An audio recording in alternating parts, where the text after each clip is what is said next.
Hi. When and how to sell. In a past clip, I compared stock sleuthing to military intelligence, which is divided into two branches: signal intelligence, or SIGINT, and human intelligence, or HUMINT. SIGINT is what the laziest investors do.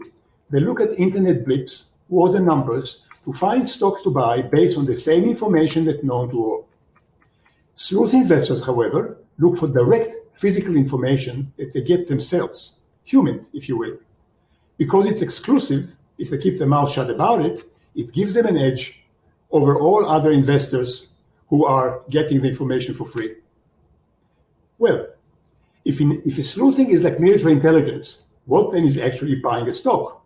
Buying is like sending your soldiers, your dollars, to battle.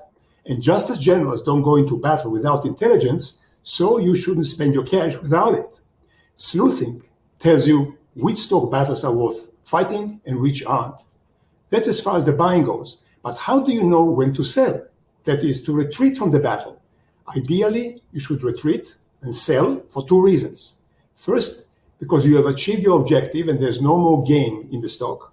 Second, because you realize that the chance of gain has become so low that you would better sell and take a small loss, and then take your remaining dollars, soldiers so to speak, to fight another battle, that is, buy another stock. But how to know when to do either? To help you figure this out, let's expand our view and compare a portfolio of stocks to a multi-front war. And, as in war, in investment, the aim is not just to win this or that battle, that is to make money in that or this particular stock, but to win the entire war, to take other people's money in the market over time. And for this, you must also minimize losses, not just maximize individual gains. Well, you may say, this is all well and good, but what criteria should I have for selling? There are two ways to see it. The first is the best way, and it involves work. The second is a so-so way, and is based on prices and risk tolerance. Let's take the best way first. To make it clear, let's take a famous losing battlefront in World War I that almost cost Winston Churchill his career. For this, for simplicity, let's assume that World War I was fought only on two fronts: Europe's Flanders trenches, close to France, and Gallipoli's trenches in Turkey. At the time, Britain's minister of that war was Lord Kitchener, also known as K, the war's portfolio manager, so to speak. He had authority to shift soldiers, colorlessly known as rifles, from one front to the other. The commander of the Gallipoli front in Turkey was the local trader, so to speak, was General Sir Ian Hamilton. His front was going badly, with soldiers killed daily in large numbers in the trench warfare and from dysentery, but he kept asking Lord K for more soldiers, throwing good money after bad, so to speak. These new rifles, new soldiers, had to be taken mostly from the French front, the Flanders front, where the Allies were also fast losing soldiers. The war at that stage was going badly on both sides. What did both Kitchener and Hamilton miss? In my opinion, at least two things. First, there was never any explicit plan in advance for disengaging or retreating in any one of the fronts. That is, before launching the battle, there should have been a plan for when to say enough. Let's stop and reconsider. For instance, a plan could have been, if in 2 years we don't win this or that battle, or lose more than 20% of the soldiers, we change the plan. Nothing like this existed. It was all done on the fly as the bullets flew. This was especially relevant in Gallipoli, where the Brits had to retreat in the face of obstinate Turkish fighting that caused huge losses, but they had no plans for a retreat. None. You can read all about it in Hamilton's memoirs. They were very well written. He was a good writer and a good and brave soldier, but in my opinion, a lousy general. So Gallipoli became a disaster, and Churchill, who was ultimately responsible and was not told everything by Kitchener, fell into months-long depression. Luckily for all of us, he got out of it before World War II. To sum up, Gallipoli was a losing trade that was written off too late, like you sticking to an Enron position to the bitter end out of obstinacy and refusing to admit you were wrong. The second miss was that no one in Britain ever took the trouble to sleuth out the opposition on a personal human level. For the haughty Brits, the Turks were just so many anonymous natives, just as their own soldiers were just so many rifles.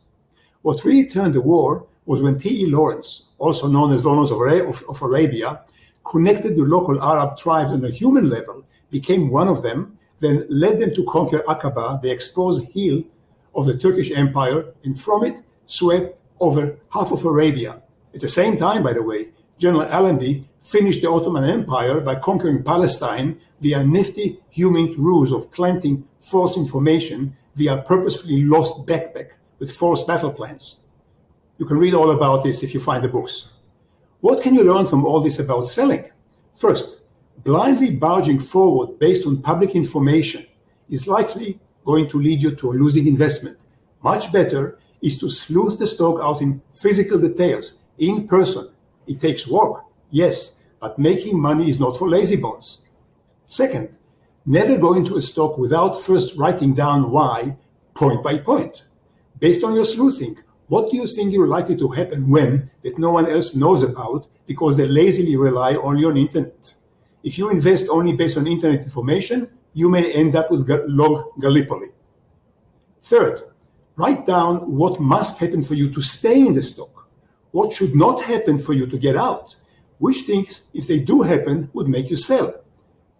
In other words, events, not just prices, should be the trigger for a sale.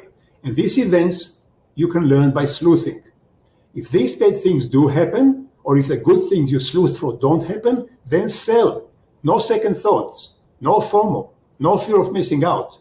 That, by the way, is why Buffett sold his airline stocks. The risk of the going bust just increased too much.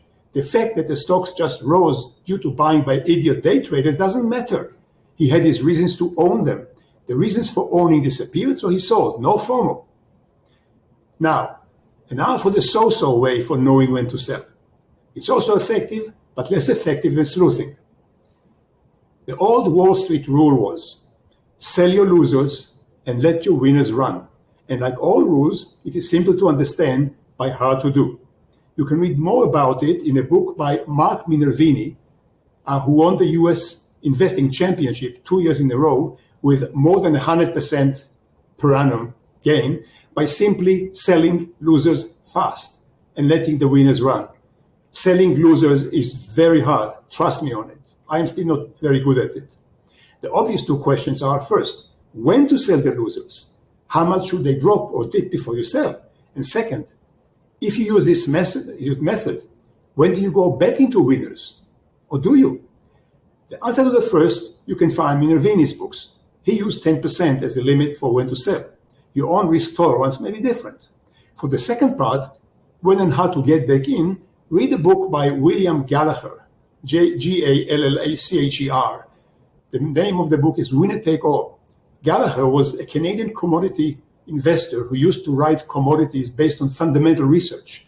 He too, like Minervini, used to cut losers fast.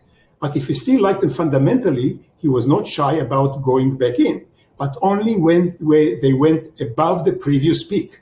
That's the key. When you sell loser and you want to go back in, you only go back above the previous peak. This way, he never stayed long enough in a bear market to lose completely, although he could be whipsawed for a while. This rule might help you if you are a trader, which I am not. I'm just mentioning in case you do trade. Yet, after all is said and done, the most effective rule is the one by Warren Buffett, or really by Charlie Munger, his partner. Buy what is likely to go up for a long time, because it has an inbuilt advantage. Ideally, buy only what will go up forever and never sell it. It's almost like invading a country in order to settle in it and eat its dividend fruit for a long time. Now, that's of course easier said than done. It's easier if you are a genius like Buffett or Munger, but you can come close to it if you sleuth for information that others don't have. Physically sleuth for it. Read my own books, The Sleuth Investor. And remember, the best information has three qualities. It's important, it is true, and it's exclusive to you if you keep your mouth shut. If you have all three, you'll also know what thing must happen for you to keep holding onto the stock, or when they are no longer true, when to sell. When you plan to sell, based on your sleuthing, same when you're buying, you'll work harder, yes, but eventually you'll also eat better. And well, who knows, maybe one day you'll even semi-retire too, like me. That's all for today. Let me know what you think about it in the comment below. Subscribe to the channel. Tell all your friends about it so that they subscribe too. I'll see you next time. In the meantime, thank you very much for watching.